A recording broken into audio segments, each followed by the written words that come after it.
시청자 여러분 안녕하십니까.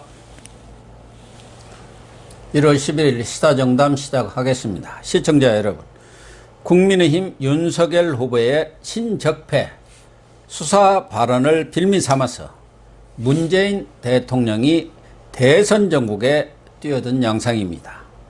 예상훈 변호사님과 윤석열, 문재인 충돌로 번진 정치 보복 공방과 대선판에 미칠 영향을 분석해 보도록 하겠습니다. 예, 변호사님. 네.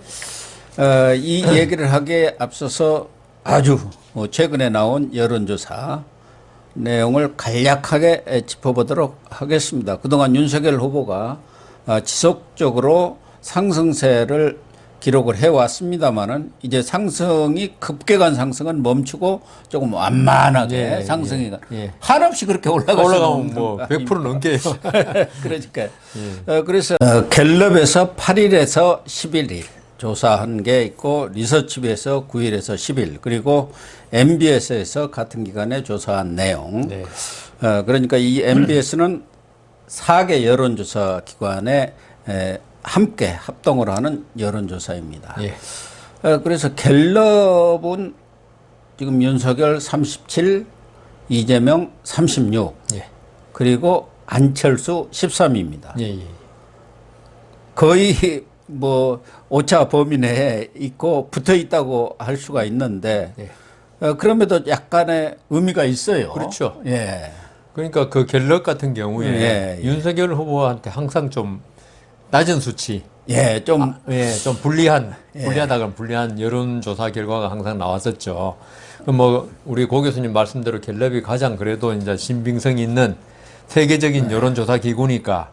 그런데 그 갤럽의 특징이 그 전화 면접, 직접 그 육성으로 하는 거, 우리나라 사람들이 좀 수줍음이 많잖아요. 그렇죠. 그래서 이 전화로 바로 그 면접원하고 상대적으로 1대1로 하는 걸 상당히 좀 꺼려하고. 특히 야당 후보에. 뭐 우리나라 이게 요새 뭐 그런 일이 뭐 없겠지만 옛날에 왜 군사 정권 시절에 정치 보복.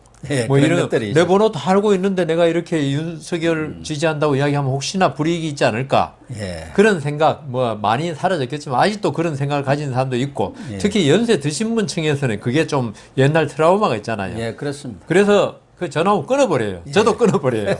그래서 그 갤럽의 여론조사가 특히 40대 50대 적극 정치 참여층 이 많이 대상이 되고 뭐 인원수야 이게 할당된 게 1000명 이렇게 돼 있는데 그 비율이 어떻게 되냐가 참 중요하거든요. 지금 우리가 그렇죠. 대체적으로 여론조사를 보면 20, 30대는 윤, 60대 이상 윤, 40대, 50대는 이 이렇게 돼 있는데 이 갤럽의 전화 직접 그 음성으로 받는 적극적으로 대답하는 층이 40대, 50대가 많다 보니 이 갤럽이 항상 윤석열 후보한테 조금 안 좋게 나온 그런 경향이 있었죠. 그런데 이제 이게 근데 단 1% 차이고 오차 범위 내지만 이게 역전을 했단 말입니다. 역전이 아주 중요하죠. 이게 추세가 또 중요해요. 그러니까 저는 항상 이런 그 여론조사에서 가장 중요한 건 추세다. 한때 여론이 뭐 출렁출렁거리는 건 아주 많거든요. 그런데 이게 어떤 그 우상향이냐, 하향이냐 이게 중요하거든요. 또 행보로 가는 가느냐. 그런데 이제 윤석열 후보가 지금 이번에 나온 거는 물론 그 차이는 적지만 계속적으로 이렇게 상승 곡선을 타고 있었다. 이게 진짜 대선까지 지금 뭐 한 달도 안 남았는데 지금 이렇게 되는 거 이게 쉽게 이게 바뀌라고 보지 않습니다. 이게 뭐 하루아침에 출렁거렸으면 또 무슨 어떤 대형 이슈의 등장으로 바뀔 수 있는데 이 정도면 이제 결집이 거의 끝났다. 그러니까 가장 윤석열 후보한테 보수적인 여론조사인 갤럽이 끝났다. 이게 뒤집어졌다. 이건 상당한 의미를 가지고 그다음 리서치 뷰 같은 경우는 있죠.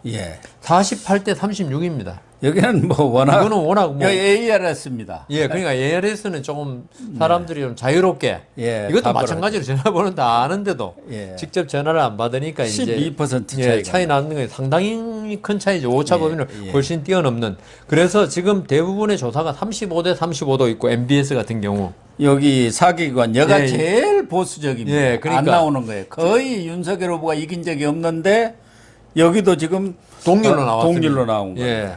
그다음 그 이재명 후보는 좀 오히려 MBS에서는 떨어졌죠. 36에서 35로 지난주에 비해서. 예, 1%가 예, 떨어졌습니다. 1% 떨어졌고 그 윤석열 후보는 계속 올랐고. 그러니까 이 보수적인 여론 지지층에서 보면 계속 오르고 있었고. 예. 그다음 뭐 리서치 뷰 같은 이런 데서는 보면 큰 차이 나고. 그러면 우리가 뭘 여기서 알 수 있느냐?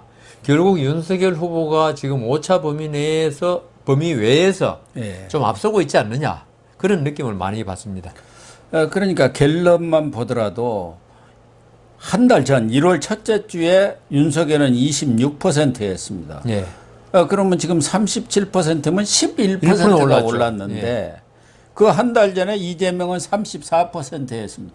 오르기는 올랐어요. 올랐죠. 1%. 뭐 약간의 그러니까 결집이 거의 예, 안 오른 거죠. 박스권에서 뭐. 그냥 예. 벗어나지를 못하고 있다. 그러니까. 35% 안팎에서. 이재명 후보가 가장 답답해하는 지금 장면 중에 하나인데요. 요 가장 보수적이라는 사기기관에서 조사한 국가 지표조사 NBS 이것만 하더라도 내려갔죠, 오히려. 윤석열 후보는 올랐고. 1월 첫째 주 28%에서 35니까 7%가 올랐고. 오른 거예요. 한 달 예. 사이에.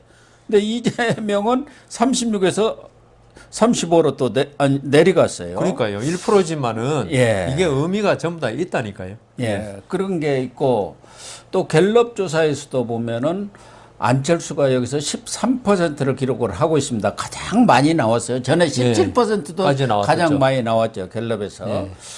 그런데 이 안철수도 17%, 15%, 13% 계속 내려가는 조사할 추세죠. 때마다 예. 내려가고 예. 있는 추세고 특히 그 정당 지지율에서도 예. 국민의힘은 갤럽에서 35, 예. 민주는 34, 1%지만 이겼고 예.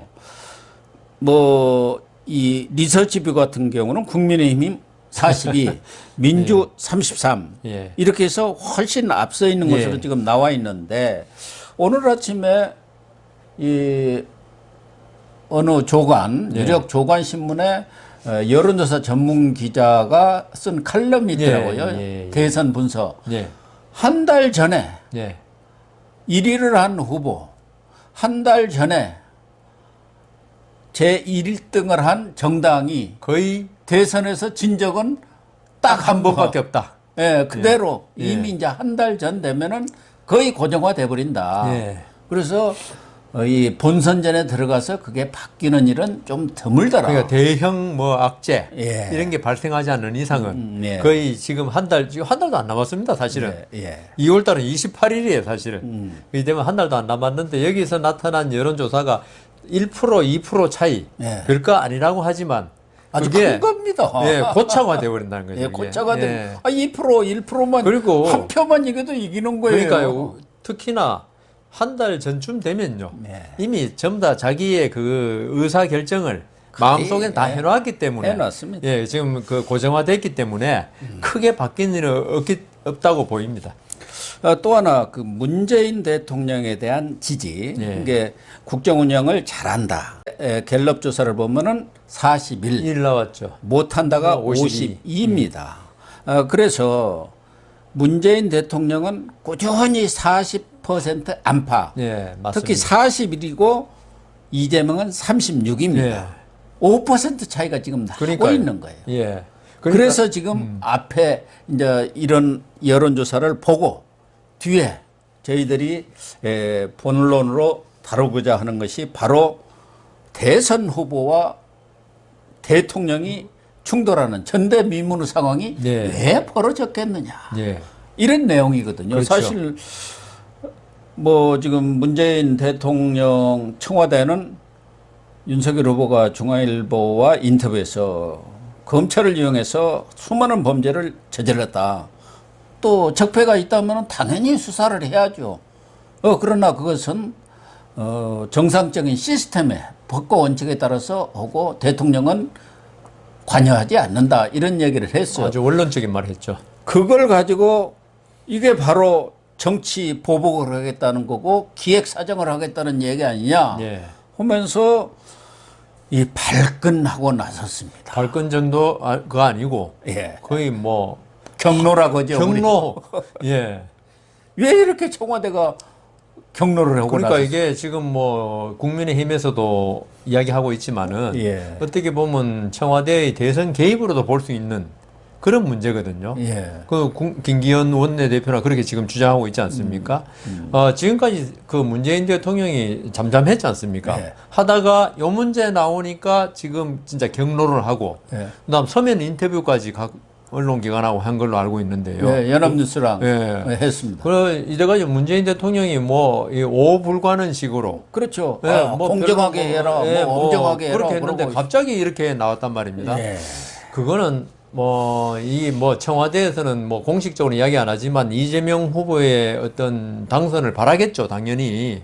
당연히 예, 말이죠. 바라는데 아까 말씀하신 대로 어떤 지지율 그 어떤 고착화, 예. 어떤 박스권에 갇혀가지고 도저히 안 오르고 오히려 그 어느 뭐 데일리안인가 거기 보니까 윤석열 후보는 리스크가 점점 줄어들고 있는데 이재명 후보는 더 커질 일만 남았다. 예, 그렇죠. 그렇게 표현해 놨던데 그러니까 이재명 후보가 지금도 박스권인데 계속 앞으로 그 김혜경 씨 문제라든가 그다음 뭐 워낙 많아가지고 제가 다 거론할 수 없는데 그런 문제가 나올 때마다 이게 더 줄어들면 줄어들었지 그렇죠. 지지율이. 예. 그러면 결국은 국면 전환이 필요하다. 그러니까 청와대로서는 어떤 선거 개입이란 말을 듣더라도 예. 친문이 예. 이재명을 지지하도록 만드는 게 지금 더 화급하다. 예, 그렇죠. 그랬던 것 같아요. 안 그러고는 이렇게 제가 왜 좀 전에 고 교수님 말씀하실 때 옆에 잠깐 끼어들어서 예. 극히 원론적인 말을 했는데 그렇죠. 그렇지 않습니까? 예. 윤석열 후보 말 제가 읽어봤습니다. 예. 읽어보니까 정치 보복이란 말 한마디도 없었어요. 그렇죠. 내가 정치 예. 보복하겠다 그런 말 할 리도 없고 예. 그래 하는 후보라면 그거는 진짜 멍청한 거니까요. 문재인의 미음자도 안 나오고. 그러니까요. 예. 그런데 왜 이렇게 경로하고 즉각적인 반응을 내놓고 처음에는 어젠가요? 그저께인가는 청와대 참모들이 내놨다가 이 대통령이 직접 어제는 이제 네. 바로 내놓은 거죠. 그리고 그 내용도 사실은 우리 문재인 대통령이 잘 하신다는 유체이탈 화법이었거든요. 예, 예. 특히 그 중에서 제일 유체이탈 화법이 좀 이따 이야기하겠지만은 예? 예. 윤석열 너 검찰총장 할 때 뭐 했냐 이거야.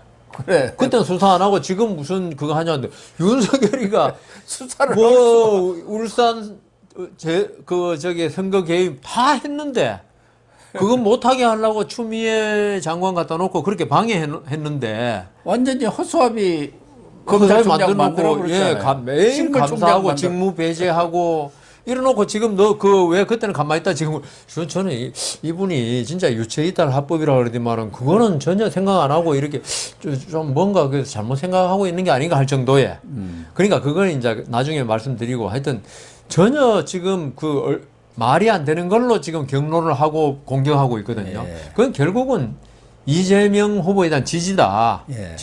지지보다도 이 결집, 예. 그러니까 친문, 대깨문, 문파 이런 분들을 신야 총동원령을 내린 거예요, 사실은. 이게. 총결집. 예. 예. 야, 이거 큰일 났다. 예. 아니, 우리가 봐도 좀 전에 우리 여론조사 얘기했지만 우리는 그래도 공정하면서 약간의 보수적인 성향이 있지만은 예. 그래도 대립성 공정하게 하려고 그러지 않습니까? 예. 그래서 뭐 1% 차이니 뭐 이런 거 쭉 이야기하는데 그래도 지금 이재명 후보를 지지하는 입장에서는 큰일 난 거란 말입니다, 지금.